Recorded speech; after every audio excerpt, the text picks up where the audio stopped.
Welcome back to my channel and to today's video, which is the mid-year book freakout tag. I am a little bit late filming this compared to everybody else, and I was just going to skip it, but actually for my own purposes I really like to look back on these videos, so I'm going to go ahead and hopefully some of you will enjoy it anyway. So this tag was originally created by Earl Grey Books and Is That Chammy, who I will have linked in the description, but I have also added some additional questions from Katie Whitrock, the idea that I got from Cass's reading, because I just thought these were really interesting questions to add in. I think I have mixed up the questions in an order that I feel makes sense narratively for the video, so the questions are a mixture of those three creators. First thing to talk about, I guess, is just generally how my reading is going so far in 2024. So I've read 56 or 57 books at time of filming, and my goal is 100, so I'm on track for my reading goal, but honestly I feel like I'm in a little bit of a reading slump. I do need to let myself off for this. I got married a month and a half ago from filming this, and that took up a lot of my energy and time. This is also the run of my busiest period at work. Sometimes I can really read through that, but other times I really struggle with it, and this year is definitely a struggle. I also think I've put pressure on myself to read certain books because I've needed to read the arcs for NetGalley goals, or I've been reading books because somebody else has asked me to, or something like that, and I've ended up with a run of just like not very many 5 stars. So I think that it's going to be important to me for the second half of this year to try and read books that I really want to read and try not to get too caught up in what everyone else is reading or what's popular or anything like that, and just read for myself. I think that there's a trap we can all fall into when we're making content about we are trying to read certain things or we're trying to do certain challenges, readathons, etc. And maybe I need to just take a step back from that for the rest of 2024 and refine my love of reading again in the way that I did in 2023. So now let's get into the proper questions. I'm not going to go and get all of the books. It's just going to be easier for me to just put them on screen. So the first prompt is, what is your favourite read so far this year? And for me, this is hands down, I maybe shouldn't say that because it is the most recent read that I read, but it is Tangled Up in You by Christina Lauren. This is the 4th book in the Meant to Be series, which is a Disney retelling series, and this is the Rapunzel one. And me and my friend Liz have been so excited for this book to come out. I cannot tell you how many of the work stores I went in trying to find this book, and now my works has like 40 of them.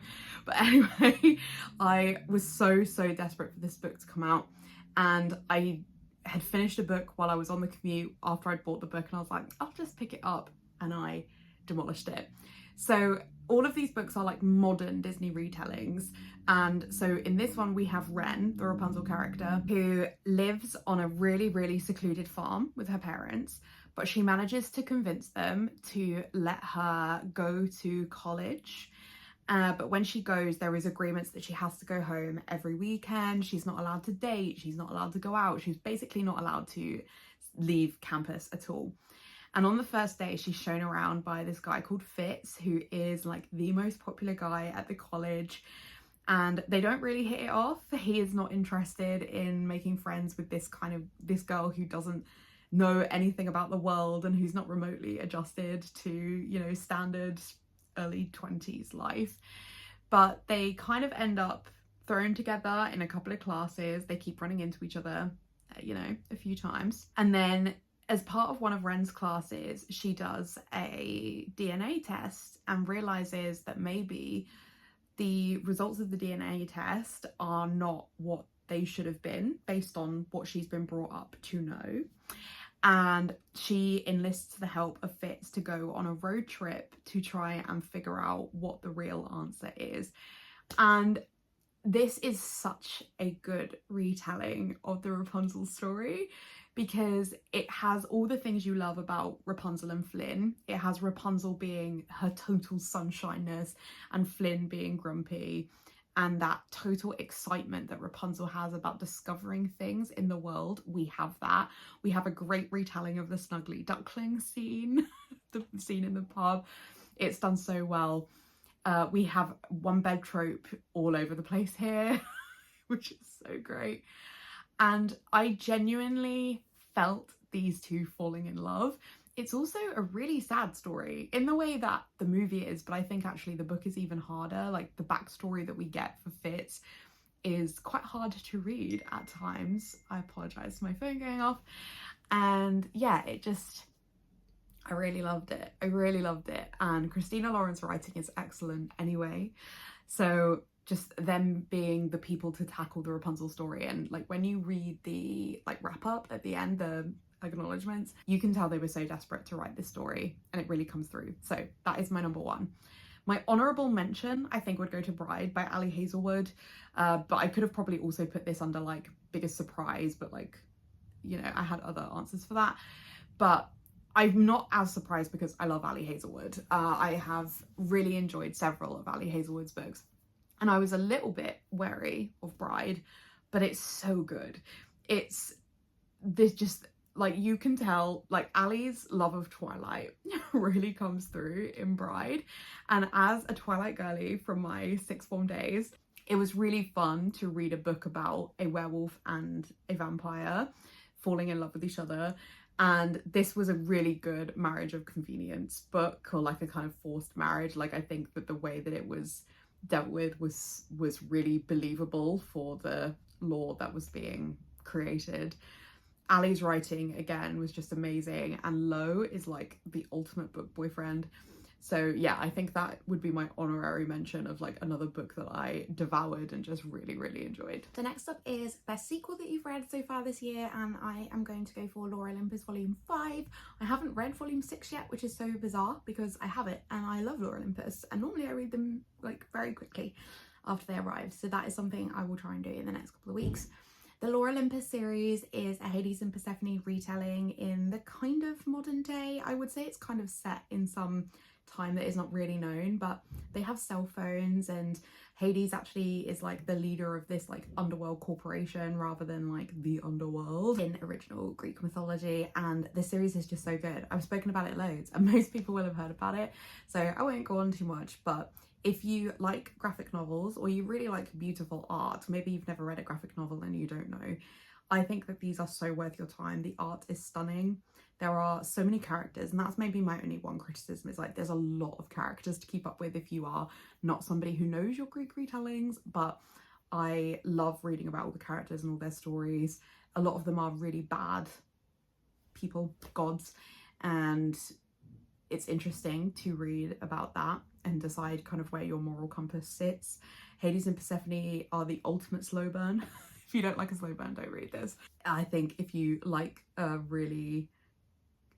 sort of grumpy sunshine romance, you'll probably like this. You can read it for free online it's a webtoon. I just read it physically because I really like the experience of reading it physically. Next up, I'm going to do best reread, and I've only reread one book this year, so we'll go for that one, but I think it would win, which is Shades of Grey by Jasper Fforde. This is a dystopian story about people who see certain colours, and there is a chromatic scale, and so if you can see purple, that's like the peak colour you want to be able to see. But you might be born, for example, a green or a yellow, so you have maybe a sort of different role in society depending on the colour that you can see. And our character, Eddie, is a red, and he's quite a high red, and he wants to marry a violet so that he can get himself kind of higher up in the pecking order in life. But he ends up on an adventure that means that he maybe isn't going to marry this purple that he was expecting to marry, because he ends up meeting some other people who maybe convince him that marrying this snobby purple is not what he should be doing. But also he discovers more about the chromancia and what's happening behind the scenes, and actually maybe this chromatic way that their life is built on is actually really warped. I know it sounds so weird, but the first one is amazing. It was written quite a long time ago, like 10 years ago maybe, but Jasper's writing is so funny and dry, and the book has really like funny nods back because it's set in the dystopian future, but a lot of the stuff is based from like our time, is there like historical artifacts, so you get a lot of like funny nods about, oh, that's like a thing from my childhood or from my life now. So I really like that about it. But let us then go on to the next prompt, which is, what's your biggest disappointment? And my biggest disappointment is Red Side Story by Jasper Fforde, which is the sequel to Shades of Grey. Because Shades of Grey is like one of my favourite books of all time, right? I read it like 10 more years ago and loved it. And my brother loved it. And it was like a thing that me and my brother really, really loved this book. And we've been waiting a long time for the sequel because it does end on a cliffhanger, Shades of Grey. And Red Side Story just isn't as good. It's really sad because it's a book that I've been waiting for the sequel for so long. And I don't like being that person that's like, this was a book that was better off as a standalone. But the second one really loses its way. We go on this whole bit with the Wizard of Oz that I just don't understand and couldn't even relive to you. Yeah, it's really disappointing. So I'm really sad about it. Yeah, that is unfortunately, that is my biggest disappointment. And then apparently we're getting a third one, which I expect I will read because I would like to know the outcome of this, but I don't think it's needed. I don't think that this was a sequel that needed to be written, and it might have been better if Jasper Fforde had done a George R.R. Martin and just never finished it, which is like gutting to say, right? But anyway, the other biggest disappointment that I have is the Her Royal Spiners series by Rhys Bowen. And it was funny because I watched my last year mid-year freakout tag back to see what books I talked about there. And one of the books that I mentioned as really enjoying was the first two in the Her Royal Spiners series, which is a cozy mystery series about Lady Georgiana, who's like 30th in line to the throne. So she's never going to be queen. She's really like down on her luck. And she ends up in this series of kind of ridiculous mysteries that she has to solve in ridiculous situations. And she has to like spy on behalf of the queen a lot. And I love the premise of this, and I love the first two books, and I really enjoy the audiobook listening experience. But I just finished number 5, and I wasn't going to even continue because I didn't enjoy number 4. And I wasn't going to carry on, but I'd already bought it on Audible. So I just thought, well, I'll carry on. And they often come up in sales and stuff. Like you could really easily buy this series on Audible for a relatively cheap amount. I just feel like this series is going the way that the Agatha Raisin series went, so I'm really gutted to lose another cozy mystery series that I enjoy the audiobook listening experience of, because I'm quite fussy with audiobooks that I listen to. Actually, this book, it's going the similar way of like, it was written a little while ago, and just why were we ever okay with books that like made racist comments or just felt really problematic? This one is not as bad as the Agatha Raisin series for like racism and homophobia, but this one is more like fattest is the main thing. And I don't know whether I'll carry on or not, but I'm definitely disappointed because, as I say, I really enjoy the audiobook listening experience of this, and so to have lost that is incredibly gutting. So if you do have any other suggestions for cozy mystery series that are very easy, relatively quick audiobook listening experiences that I would enjoy, I would love to hear from you. I'm going to check out the Lady Hardcastle series, is that what it's called, that Meg with Books likes.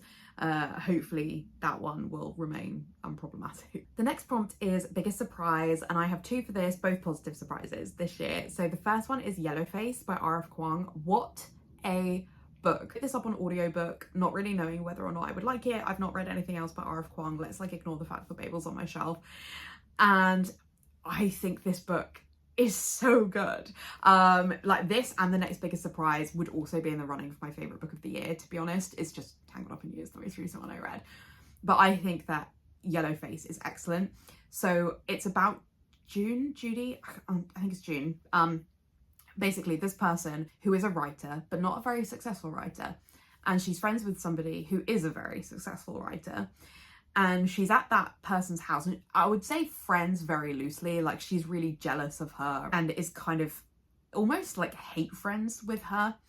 And she's round at her house and the other person chokes and dies. She watches this happen. She can't save the other girl.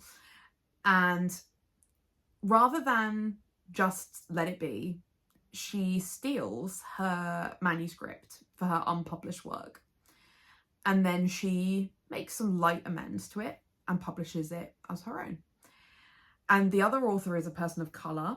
And so it also brings in this whole thing of like, you know, people who are not a certain race publishing books under other races. And I think that this explores publishing in a way that's genuinely fascinating as somebody who is very interested in the publishing world but not in it. It's really, really well written. You also are constantly trying to decide who you're rooting for and whether you can, whether there's any part of you that understands what June has done, it's so good. The audiobook experience of this is excellent. Like, I've not read it physically, I don't own it physically. It's actually a book's cover I'm obsessed with, but I haven't read it.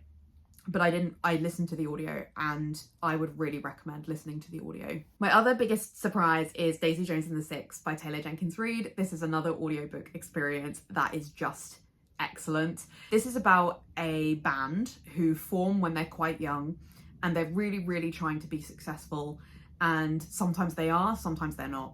But they end up meeting this girl called Daisy, who is a singer, and they are encouraged to have Daisy join their band. And so that's why it's then called Daisy Jones and the Six. And I just loved the listening experience to this.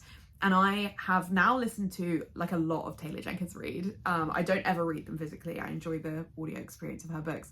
The reason it's my biggest surprise is being Daisy Jones, I had only read Evelyn Hugo, and I really enjoyed Evelyn Hugo, but that's a 4-star read for me. I think it's genuinely very fascinating as a book. And it's one that I would recommend to anybody, but for me, it's a 4-star. But Daisy Jones, I felt like I knew these people. I felt like I knew just everything about them. So invested in what was happening to them, especially Billy, who's the like leader of the band. It's so good. There is an Amazon TV show of it, which I've not watched yet, but I really want to. But I would just really, really encourage you to read this book. I think that Daisy Jones and Evelyn Hugo are the best of CJR's books. I have also listened to Carrie Soto, which I did enjoy as well. Maybe in Another Life. And I think I've done another one as well. I just can't think what it's called, but like they're really easy listening experiences. So I would recommend listening to any of them, but I just think that Daisy Jones is like top of the pack. Next up, I've gone for a book that made you cry, and I honestly don't really remember crying at any books this year. I think I probably got a bit teary at Tangled Up in You, to be honest, but I've already spoken about it. So I'm going to pick a book that I assume that I probably cried at, which is Next of Kin by Hannah Bonham Young. And really, this is just an excuse to talk about this book, because this is another book that I really loved this year. In this story, we have two characters who are from the care system, and the female character, her mum, who she doesn't really have much of a relationship with, has just given birth to a sibling for the main character. I can't think of their names right now. Rather than let her baby sister, you know, end up in care or a similar life to she had, our main character takes the baby in and kind of adopts her for her own. But she is not able to stay in the flat that she has by herself, as just part of the way that the foster care system is working in terms of like guardianship. So her social worker puts somebody else with her, a guy who's trying to keep his brother, Luke, I remember the brother's name, trying to keep his brother out of going back into care. And there's really good representation of the care system. And I have no personal experience of that, but I know friends who work in it. I think that this book explores the challenges of that, which, given, you know, in some ways it like, given that this is a romance book first and foremost, I think it deals with those difficult topics really well. It has really good representation for being deaf, because Luke is deaf. And I think that that is handled particularly well. And that's like a special interest of mine, is reading books that have deaf characters. So I think that's handled so well. I can't wait to read the rest of the books in this series. This is a reminder to myself that her second one in the series, which is called Next to You, I think, is mine and my friend Liz's buddy read for July. And it's already the middle of July, and like neither of us have spoken about it, so this is my reminder to speak to Liz about it. But yeah, these are so good. If you like romances but you want a little bit of gritty story in there, I think Next of Kin would be a good one for you. So I've gone for a book that made me happy, and it's going to be a little bit of a weird one, I think, but I'm going to go for Flawless by Elsie Silver, because my experience of reading this has been my favourite reading experience so far this year. This was the first book that I tabbed. Well, it's the only book I've ever tabbed. My tabs look beautiful, if I do say so myself. I picked tabs that I think go so well. And I really want to tab more books, but I don't want to bother tabbing books that are not worth tabbing, because, you know, I could get rid of the books, sell them, donate them, whatever. So I don't really want to tab a book that I wouldn't love, but it just felt like Flawless was a book that should be tabbed. And it's, as I say, it's still the only book I've tabbed, and it's almost like this kind of special experience of like this book that I felt was worth tabbing. It's really good, it's really well written. I love Elsie Silver's writing. I love the story of the characters. It's basically a series of cowboy romances. I really need to keep reading. I also buddy read that one with Liz, and I think that that really helped enjoy it as well, because Liz is just like my, you know, my like go-to, has exactly the same reading taste as me person. So like reading a book with her is always so fun, and we need to carry on the series but we both have so many books on our TBR, it's like not happened. But I think I will really enjoy this whole series, and I know that a lot of people, Heartless is number 2 I think, and a lot of people this is their favorite, so I'm very interested to carry on, you know, to see whether I love it as much as I really enjoyed the experience of reading Flawless. The next question is a book that you enjoyed with mixed reviews, and I'm gonna go for Icebreaker by Hannah Grace. This is a hockey romance, my first hockey romance, and I'm in my sport romance era now. It's a hockey romance where we have, I can't think of the names of the characters, and it's not that long ago that I read it, Stas and Nate. This one I have behind me.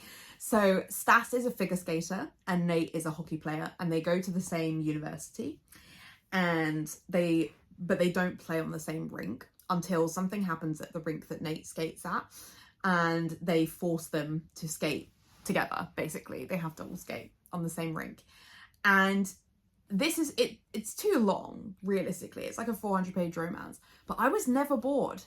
You know, I at all times was very interested in what was happening with Stas and Nate. I think Nate is beautiful. You know, he's a really I love a good book boyfriend. I am not interested in reading books about kind of questionable main characters, and I've said this before. It's the first of my videos that you're watching. So I'm married to a total cinnamon roll, and that is actually the kind of guy that I want to read about. I don't mind some questionable behaviour if they are ultimately a good person deep down, but what I'm not interested is in men who don't treat women well. Like I just don't think that that's attractive. So I really like Nate because he treats Stas well the whole time. He is interested in her from as soon as he meets her. But he's willing to just be her friend. If that's all she'll give him, that's what he'll do. And that's just, I don't know, it's so healthy. There's a lot of, I think, really good representation for having casual sex in here. In the, Stas in particular is a real fan of casual sex. So I think that the representation for that, if that's something I've never done that, but I think the way that it's handled in this book is very healthy. It's like a really healthy look at like sex as an adult. There's some drama in here, but I felt it was justified drama. I know, but I've read a lot of reviews that don't think it is, which is why it's in this category, because this book is divisive, right? It's a TikTok book, and so some people will just hate read it, but I think it's really good, and I'm really interested to read. I have Wildfire somewhere in the pink category of my shelves, and I expect that I will like it as much, and if I don't, I'll be really sad, but I think that I probably will. I think this book's really fun, and also the covers are drawn by Lini Hoffman, so we can't really go wrong. The next category is favourite new author, either new to you or a debut author, and I have decided to go for Hannah Bonham Young, who wrote Next of Kin. As I said, I just really enjoyed that book. I'm so interested to read more books by her. I loved the representation, and I think that that is something very important to her, looking at the books in the rest of the series. I just think she's the kind of person I would want to read books from. Also, I follow her on Instagram, and her husband are really cute. Some really cute stuff. The way that he talks about her, oh my goodness, is adorable. The next one is newest fictional crush. You know me, I love a book boyfriend. We've spoken about it before. I think my top 2 choices would either be Lo from Bride or Fitz from Tangled Up in You, but Nate from Icebreaker is a pretty good choice as well. So this is always a hard question for me to answer, because I read a lot of romance and therefore have a lot of potential options for this. Any of those guys, I feel like all of those authors wrote men I would want people to be thinking about being with. I just do not like books that are problematic. I just don't think it's helpful for anybody to read about relationships like that when they may be trying to get out of a relationship like that themselves. I'm very pro a decent guy, and I like it when I can read one of those in my romance novels. This one is newest favourite character, and I found this one a lot harder to answer. I've decided to go for Mark Watney from The Martian, because this was another book that surprised me, that I really enjoyed, and I actually did really enjoy the audio experience. I don't think that Will Wheaton is like the best audiobook narrator ever, and I don't think that Andy Weir is the best writer ever. I think there are definitely elements of that book that are really repetitive in the writing style, but the bits that I enjoyed were the bits where we were with Mark Watney, because basically, if you don't know the story, it's a very popular film with Matt Damon, so you probably do, but if you don't, it's a film where these people are on a space mission and something happens and it goes wrong, and most of the astronauts make it home, apart from Mark Watney, who ends up stuck on Mars. And it's about a rescue mission to see if they can save Mark, while Mark is trying to survive for way longer than the rations that he has will last. You spend a lot of time in Mark's head. The 60% of the book, if not more, is literally just journal entries from Mark. So you have to like him in order for this book to be enjoyable, because the rest of it is people trying to save him. And actually, I think those are the parts of the books that are written, it has weaker writing than the Mark Watney stuff. And I just thought, I spent a lot of time with Mark Watney, and I feel like I could say I liked him. And it's made me want to rewatch the film. I'm really interested in space anyway, so that's maybe a caveat that I should give here, is like, I think this book is genuinely fascinating because I am very interested in space. But yeah, I really enjoyed this general experience of this. This was a book where I like kept listening because I really wanted to know what happened to Mark, even though I knew what happened to Mark because I watched the film. But yeah, really enjoyed. Next is a new release from the first half of the year that you haven't read yet. There's so many. I need to read the new Ali Hazelwood. Is it called Not Yet in Love? That's had mixed reviews, so I don't know how I feel about that. I need to read Rulebook by Sarah Adams. I have not seen that book in my works yet. I don't know why, because that's the kind of book that would be in the works, but I've not seen it. So but I'm pretty sure it's out, right? Unless it's not out in the UK. But anyway, I really enjoyed the Cheat Sheet, which is the #1 in that series. So I would like to read that. I haven't read Funny Story. I haven't read Happy Place either, but that was released last year. But I've not read Funny Story by Emily Henry. It's a lot. As I say, my reading's been all over the place, and I need to be reading these books that I know I would probably enjoy rather than reading the other stuff I've been reading. This one is Backlist books that you have been putting off. Everything on this shelf. But I think that the #1 answer for me on this is Mistborn by Brandon Sanderson. I have been wanting to read this for a while. It's right there, right? I have it cover facing out. I've been wanting to read this for a while. I follow a load of people on BookTube who love it. I'm married to a massive Brandy Sandy fan. I'm the sibling of a massive Brandy Sandy fan. One of my really good friends, her husband, is a massive Brandy fan. There's no reason I shouldn't read this apart from the fact that big books intimidate me, and it's not even that big. But it's a big series, and it intimidates me in the way that the Greenbone Saga by Fonda Lee intimidated me, and I loved that series. I would recommend that to literally anybody. I bought it for my brother and my dad and Stuart. I think that this, it's not that I don't enjoy fantasy series, it's that my imposter syndrome convinces me that I can't read them. So I would really like to read it by the end of the year. I've said it a million times, but maybe saying it this time will be the time I do it. Next one is books you need to read before the end of the year, which again is everything. But my immediate answer for this is I would really like to read all of the Stephanie Garber books. I have been about a third of the way into Caraval for a while. I started listening to it on audio, and I don't think that it is a book I should listen to on audio. I didn't love the audio experience. I felt like I was rushing through it, and I think I was listening to it at a time where I was in a funny reading space. I mean, I'm in a funny reading space now, but I was in a really funny reading space where I was trying to just get through books really quickly. And that's not a book I want to do that with. But I also think in part, I didn't love the audiobook narration. So I then was going to switch to reading it physically, and then just didn't. I just stopped reading. And I really want to read it because my lovely friend Beth of Beth Plans is a massive fan of this series, and she really successfully just read them all. Back to back. She's not read Caraval actually, she's read the second series, but I would love to talk to her about it.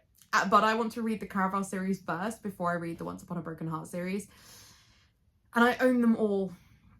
So let's put it out into the universe. And as I say, I'm a third of the way into Caraval. So that's the main one. that I would like to finish. The next one is, what's a release that you're most excited for in the second half of the year? My gut answer to this is The Wedding Wish by Erin Sterling, which is the third in the Kiss Curse series. I love this series. Both the first and the second I gave 5 stars. They are really good witchy romances, and I think they're a really good balance between romance and fantasy.